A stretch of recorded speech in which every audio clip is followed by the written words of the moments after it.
श्रीमद कुंज विहाय नमः। श्री स्वामी हरिदासो विजय तेतराम। जो सर्वतो भावेन श्री हरि का ही हो जाता है, अनुकूलता प्रतिकूलता, सुख दुख, हानि लाभ, मान अपमान, जीवन मरण, सब में जिसकी समता हो जाती है और सब में एकमात्र श्री हरि की अहेतु की कृपा के अतिरिक्त कुछ दिखाई नहीं पड़ता, जो उनके आश्रित होकर निर्भय हो जाता है और परम शांति और दया प्रेम से भर जाता है, ऐसे भगवत प्राप्त पुरुष ही संत हैं। गोस्वामी तुलसीदास जी महाराज कहते हैं, राम सिंधु घन सज्जन धीरा, चंदन तरु हरि संत समीरा, मोरे मन प्रभु अस विश्वासा, राम ते अधिक राम कर दासा। भगवान समुद्र हैं तो संत मेघ हैं, भगवान चंदन हैं तो संत समीर हैं, और श्री हरि कृपा से मेरा ऐसा विश्वास है कि राम जी के दास राम जी से भी बढ़कर हैं। अब तनिक इसका भावार्थ भी हम समझने की चेष्टा करें। समुद्र जल से परिपूर्ण है, परंतु वह जल न तो पीने के ही योग्य है और ना ही कृषि भूमि की सिंचाई के योग्य ही, अर्थात वह किसी काम में नहीं आता। परंतु जब बादल उसी समुद्र से जल ग्रहण कर उसे वर्षा के रूप में पृथ्वी पर बरसाते हैं, तो कृषक के साथ ही मोर, पपीहा, वृक्ष, लताएं, जीव जंतु सभी आनंद से भर जाते हैं।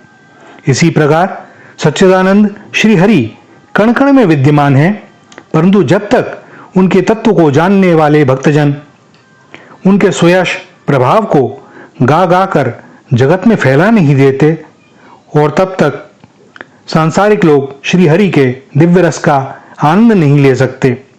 समता, शांति, प्रेम आदि यह सभी दैवी गुण हैं और श्री हरि के ही हैं, और संत रसिक जन श्री हरि के द्वारा इन्हीं गुणों को बादलों की भांति प्राप्त कर संसार में फैलाते हैं, जिससे यह संपूर्ण जगत लाभान्वित होता है।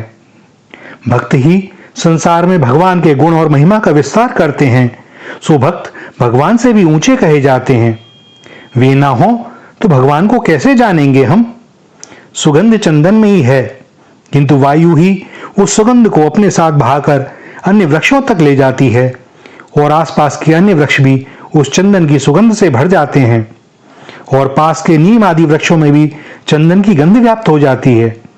इसी प्रकार यदि संत जन ना हो और भगवान की महिमा का विस्तार ना करें, तो दुर्वणी दुराचारी मनुष्य भगवान के प्रेम को प्राप्त कर कभी भी सद्गुणी न बन पावे। संतों का तो एक ही ध्येय होता है कि यह जगत श्री हरि के प्रेम और आनंद से भर जाए और कोई दुखी न हो, सब यथाशीघ्र जन्म मरण के काल चक्र से निकल जाएं। जिस प्रकार भगवान की अहेतु की दया सभी जीवों पर रहती है, उसी प्रकार संत जन की भी। कोई उनकी बुराई ही क्यों ना करे, केवल मुस्कुरा देते हैं। कोई भी बदला लेने की इच्छा नहीं, न ही उसे सुनने की भी। कभी कोई संत प्रत्युत्तर भी देता है तो इसी कारण कि कहने वाले के हृदय से दुर्गुण निकल जाए, ताकि उसका भी हृदय शुद्ध हो जाए। शुद्ध हृदय में ही तो भगवान वास करते हैं। इस क्रिया में भी संतजन की दया ही है। जैसे माता पिता गुरुजन बच्चे के सुधार के लिए यदा कदा उसे डांट डपट भी देते हैं, किंतु हृदय में कभी भी उसके अकल्याण की भावना नहीं रहती। ऐसे ही संतों के समीप जब कोई जाता है तो हृदय में अनायास ही उनके सद्गुणों का प्रकाश उद्वेलित हो उठता है। उनका दर्शन, सत्संग और स्पर्श तन मन प्राण को धन्य कर देता है। जहां भी इनके चरण पड़ते हैं वह भूमि पावन हो जाती है। जिस स्थान पर ये निवास करते हैं वह स्थान तीर्थ सम हो जाता है। इनके श्री चरणों को स्पर्श की हुई पावन रज स्वयं पवित्र होकर दूसरों को पवित्र करने वाली हो जाती है। इस जगत में जितने भी तीर्थ हैं, उन्हें भगवान की लीलाओं और भक्तों के ही निवास के कारण तीर्थ का सम्मान प्राप्त हुआ है।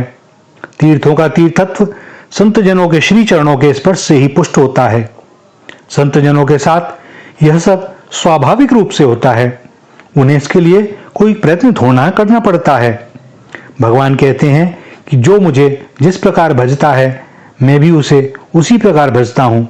किंतु संत जन तो जो भजन नहीं भी करता, अतिशय दुराचारी ही क्यों ना हो, उसके भी हित चिंतन का भाव सब समय अपने हृदय में रखते हैं। जैसे कुल्हाड़ी चंदन के वृक्ष को काटती है, किंतु कटने पर भी चंदन अपनी सुगंध कुल्हाड़ी को दे देता है, सुरसरी गंगा और कल्पवृक्ष भी अपने पास आने वालों अथवा अपनी शरण लेने वाले को ही पवित्र करते हैं और उसकी मनोकामना पूर्ण करते हैं। किंतु संत तो इच्छा करने वाले और न भी करने वाले के पास स्वयं ही पहुंच जाते हैं और उनके हित की चेष्टा करते हैं। संतों का दर्शन करने वालों को निश्चय ही लाभ मिलता है, किंतु विशेष लाभ उन्हें मिलता है जिनके हृदय में उन्हें भगवत स्वरूप जानकर श्रद्धा और प्रेम हो। यह भी सत्य है कि जब तक हम ही अपने कल्याण के विषय में चिंतन न करेंगे, संतों की कृपा के बाद भी हमारा कल्याण न हो सकेगा, क्योंकि बलात् कोई भी किसी का हित नहीं कर सकता। भुवन भास्कर संपूर्ण जगत को समान भाव से प्रकाशित करते रहते हैं, किंतु दर्पण में उनका प्रतिबिंब दिखाई देता है। आतिशी शीशा अर्थात मैग्नीफाइंग ग्लास से उसी सूर्य के प्रकाश के द्वारा किसी वस्तु को जलाया जा सकता है, अग्नि को प्रज्वलित किया जा सकता है, किंतु कोयले पर सूर्य के प्रकाश का कोई प्रभाव दिखाई नहीं पड़ता। किंतु वही प्रकाश जब हीरे पर पड़ता है तो चकाचौंध कर देता है। इसमें सूर्य का कोई दोष व पक्षपात नहीं है। जैसा पात्र वैसा लाभ। उल्लू के लिए यही प्रकाश अंधकार सम हो जाता है, क्योंकि उसे सूर्य के प्रकाश में कुछ दिखाई नहीं देता। पूर्णिमा की चांदनी सबको कितनी भली मालूम पड़ती है, किंतु किसी चोर से पूछें तो वह क्या कहेगा?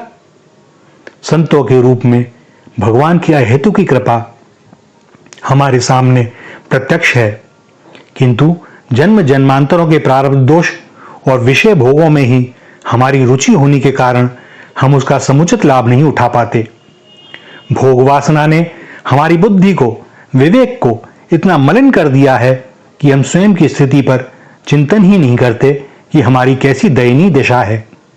हमारी दृष्टि तो सदैव अप्राप्त विषय भोगों और दूसरों के क्रियाकलापों पर ही टिकी रहती है।